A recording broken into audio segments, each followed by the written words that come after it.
Salut tout le monde, c'est Zahirel, donc j'espère que vous allez bien. Pour ma part, ça va super bien. Donc on se retrouve pour une toute nouvelle vidéo sur GTA 5 PC, donc c'est un gameplay de GTA 5 PC.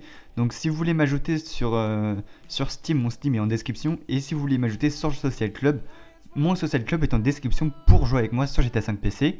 Donc tout simplement, il y a plusieurs personnes qui ont commenté mes vidéos en me disant que je faisais du putaclic. Donc juste, faut pas confondre les titres aguicheurs et les titres putaclic. Donc essayez de revoir ça et après essayez de commenter normalement. Donc voilà, on va commencer tout de suite avec le premier meurtre. Donc tout simplement on va parler des meurtres les plus horribles les jours d'Halloween. Donc tout simplement voilà. Donc on va commencer tout de suite avec le premier.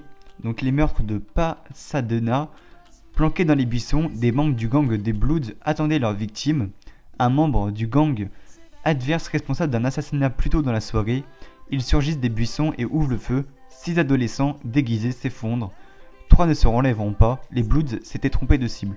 Donc en gros, tu avais un gang qui était bloqué dans les buissons et qui voulait tuer un autre gang, mais en fait ils sont trompés de personne. Donc ça paraît con, mais c'est chaud aussi. Donc ensuite, on va continuer avec une autre histoire. Donc c'est le bonbon empoisonné.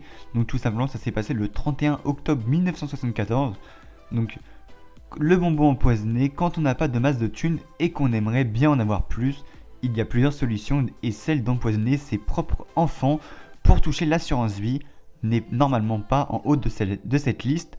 C'est pourtant ce qu'a choisi de faire Ronald Clark le soir d'Halloween 1974 en donnant des bonbons au cyanure à ses 2 enfants, ainsi qu'à plusieurs autres enfants du voisinage pour brouiller les pistes.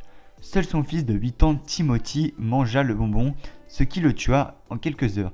Très vite soupçonné et arrêté, Ronald Bryan fut exécuté le 31 mars 1984. Donc en gros, le mec il a empoisonné ses propres gosses pour de la thune, pour une assurance vie. Imaginez un petit peu la scène. C'est vrai que là, empoisonner ses propres enfants, ça fait vraiment flipper. Hein. Ses propres enfants, voilà.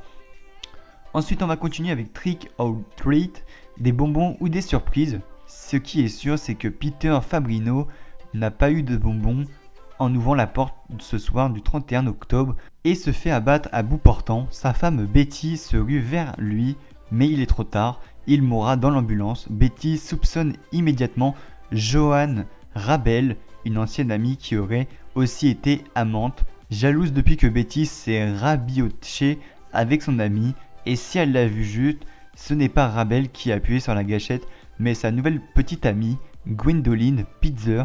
Les 2 femmes seront arrêtées et emprisonnées. Donc là c'est un petit peu la même chose. Donc en gros t'as la femme qui a tué le mec tout simplement parce qu'en fait il était avec une autre femme. Donc en fait c'est un petit peu une histoire de jalousie le jour de Halloween. Et donc voilà, donc ensuite on va continuer avec une autre histoire. Donc c'est le meurtre de Carl Jackson. À 21 ans, Carl Jackson était un homme discret qui menait une vie tranquille avec sa petite amie et le fils de cette dernière. Le soir d'Halloween 1998, il prend sa voiture pour aller chercher le petit garçon à une soirée. Sur le chemin, une bande de jeunes jette des œufs sur sa voiture. Il descend, leur demande d'arrêter et remonte dans son véhicule. Un des jeunes sort une arme et tire sur Carl, qui meurt immédiatement sur le coup. Touché à la tête, le coupable ne sera jamais arrêté. Donc en gros, là c'est une histoire où Carl va tout simplement chercher un enfant et en gros il y a des gens qui balancent des œufs sur sa voiture. Et normal, toute personne qui reçoit des œufs sur sa voiture serait un petit peu obligée de descendre de leur voiture pour dire voilà, arrêtez de faire ça, etc. Et donc en gros le mec a sorti un flingue et a tué le gars tout simplement. Et ils sont partis et n'ont jamais été retrouvés. Donc après, voilà, donc après c'est vrai que c'est des histoires vraiment horribles. Donc voilà, donc ensuite on va continuer avec une dernière histoire pour conclure cette vidéo. Donc on va parler de Aaron Thomas, le violeur de la côte Est, le 31 octobre 2009. Donc c'est assez récent comparé aux autres articles. Donc Aaron Thomas, prédateur sexuel, recherché pour une douzaine d'agressions depuis 1997, fut arrêté en 2011 dans le cadre de l'enquête sur le raps et le viol de 3 jeunes filles. Il avait profité d'Halloween et du nombre de jeunes dans les rues pour faire son marché, menaçant ses 3 victimes avec une arme à feu.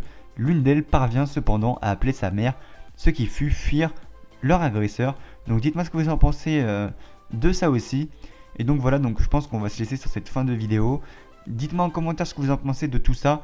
Surtout que ça s'est réalisé le jour d'Halloween. Donc imaginez un meurtre à côté de chez vous le jour d'Halloween. C'est vrai que ça serait vraiment flippant. D'ailleurs, j'ai assisté à un suicide il n'y a pas très longtemps.